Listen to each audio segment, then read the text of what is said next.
היי חבר'ה, היום אני רוצה להראות לכם איזה טריק קטן שעושים בעזרת הפונקציה trim. כולנו מכירים אותה, אבל קצת דיוקים על איך היא עובדת. אז נאמר ואנחנו רוצים להכין תליון. אני מגדירה גודל של מסגרת, והדוגמה שאני רוצה לעשות היא דוגמת שמש, עם קרניים שבולטות או שקועות, אז אני רוצה להכין צורה יפה. אני עושה מלבן. אני עושה לי עיגול בגודל של השמש לפי הפרופורציה שנראית לי לעין. ואז אני רוצה להכין לי קו מהאמצע של המלבן בלמטה כלפי מעלה, וזה יהיה הקו של הקרן. ואני רוצה לעשות כאלה קווים הרבה, אז אני רוצה להשתמש בפונקציה ארי פולר.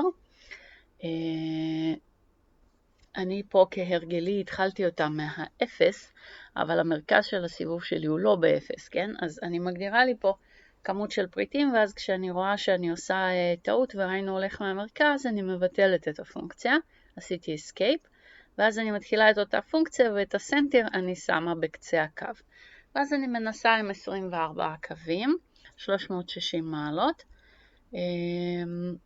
למרות שאני רוצה רק 180, אבל אני אעשה 360 כדי לא להסתבך, ונראה לי שהקרניים עבות מדי, אז אני לוחצת על כמות הפריטים ומשנה את זה ל-30 פריטים, זה נראה לי יותר טוב, ובסוף לוחצת Enter כדי לקבל את הקווים בפועל. עכשיו, תשימו לב, אני רוצה לעשות שמש, ובדרך כלל עושים אותה מאוזנת וישרה, אז אני רוצה לקחת את כל הקווים שיצרתי, חוץ מהמסגרת והעיגול, ולסובב אותם כדי שלא יהיה לי קו באמצע, אלא שיהיה לי קרן שמש כביכול באמצע, או חלל באמצע.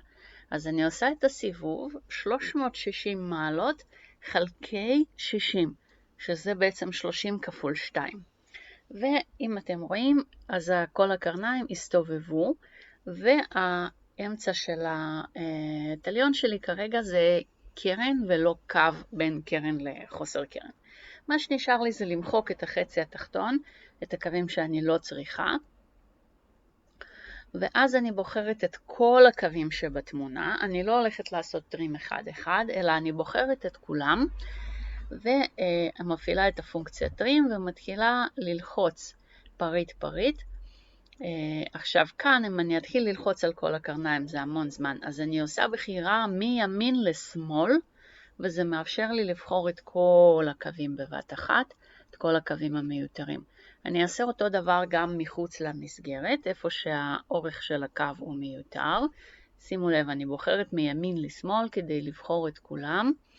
יש הבדל בריינו אם אתם זוכרים, וקיבלתי את התמונה. אני רוצה לשמור לי את המסגרת ואת העיגול שלמים, ואני עושה להם קונטרול C כדי לשמור אותם. ואז אני בוחרת שוב את כל החלקים ומתחילה לעשות להם טרים. עכשיו אני רוצה את הקרן שמש באמצע, אז אני מבטלת את הקווים שליד. פשוט כשבחרתם את הכל, אתם יכולים לעשות טרים לכל דבר עם כל דבר. אז בעצם ככה אני יכולה ליצור לי את הנפחים בקלות. ואותו דבר לצד השני, למרות שפה באמת יכולנו לעשות מירור. אבל אני עושה את כל הטרימים, ומיד בלי לעשות שום דבר אחר, עושה join לכל הקווים, כדי לקבל צורות סגורות. עשיתי קונטרול V כדי להחזיר את הקונטור של השמש ושל המסגרת, ועכשיו בעצם אני יכולה לבנות את הנפחים אם אני רוצה. אני רוצה גם את הנפח של השמש, אז אני עושה איתו ועם המסגרת טרים, כדי לקבל רק את החצי עיגול של השמש, ואז אני עושה עוד פעם קונטרול V ומוחקת את העיגול המיותר, ככה תהיה לי גם מסגרת. ובעצם מה שנשאר לנו כאן לעשות, זה לעשות אקסטרוד. פה במקרה אני עושה אקסטרוד למסגרת, אני עושה אקסטרוד חד צדדי, לא דו צדדי, חד צדדי, בעובי של מילימטר, ואז אני אבחר את כל הקווים חוץ מהמסגרת, אתם יכולים לראות את זה בתלת מימד.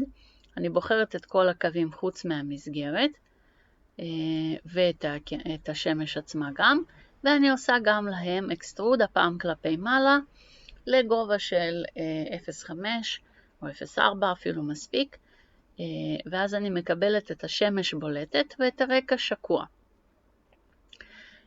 מה שנשאר זה לעבור לרנדר ויו כדי לראות את זה במתכת, להחביא את הקווים בשורת ה-curves, לשים אותם בשורת ה-curves ולחבות אותה כדי לראות את הפריט בלי הקווים.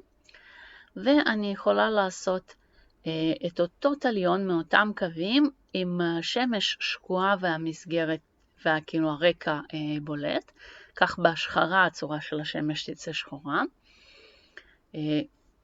אז אני בוחרת את התליון הזה, אני שמה אותו בצד, ואני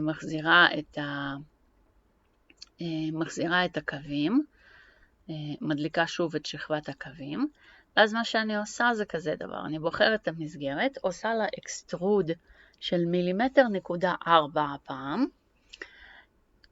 כי אני אחתוך מזה את הצורה של השמש, אז אני צריכה לתת עובי קצת ספר קודם, ואז אני בוחרת את הכל חוץ מהמסגרת, עושה לזה אקסטרוד כלפי מטה הפעם בעובי של 0.4 מילימטר,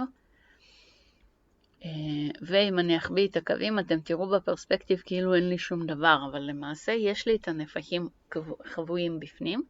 אני בוחרת את הצורה של התליון עצמו, ועושה בוליאן דיפרנס עם כל הצורה של השמש, וברגע שעשיתי את זה, אז קיבלנו בעצם את השמש והקרניים שלה שקועות, ואת הרקע בולט.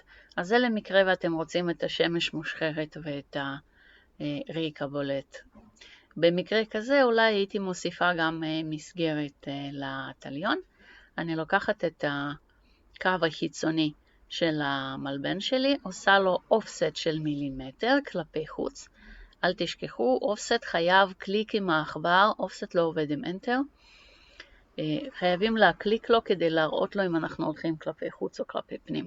ואז אני עושה את המסגרת של 1.4, הולכת איתה כלפי מטה גם כן, ומקבלת את התליון עם מסגרת שמסבירה לעין יותר טוב מה בעצם אנחנו רואים, ואז אנחנו רואים שמש שקועה על רקע בולט. בהצלחה!